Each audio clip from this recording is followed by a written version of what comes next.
अस्सलाम वालेकुम जी। मैं बड़ी गरीबनी हाँ। मेरा बंदा जी आ किसी के छप्पर बैठी हाँ, मंग पेन ते खानी हाँ। कोई नहीं मेरा करन वाला बंदा मेरा कदई दवाई लवेन गया ते आप दे कीती जाओ जी। मैं मंग पेन ते खानी हाँ, तो बंदा मेरा शुगर दा मरीज है। किसी को पैसे लवेन गया है ते किसी दी जगह में बैठी हाँ छपरी दे विच ते मेरा कोई करन वाला नहीं। मेरे को ना कोई बच्चा है जेड़ा करदा है। मैं आ मंग पेन ते खानी हाँ। अल्लाह तेन बहुता देवे ते अल्लाह ते पैंतन पाक तेन चोखा चोखा देवे। जी मैं गरीबनी हाँ, बंदा मेरा शुगर दा मरीज है जी। मैं मंग पेन ते खानी हाँ, मेरा कोई नहीं करन वाला पुत्तर मेरे कोल कोई नहीं जेड़ा मैनू कमा ते खवावे।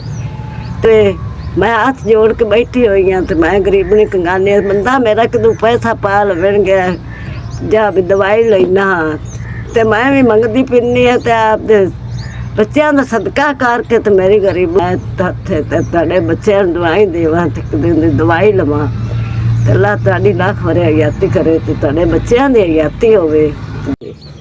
वालेकुम ताड़े तरफों 5000 रुपया मैं गरीबनी मिल गया है।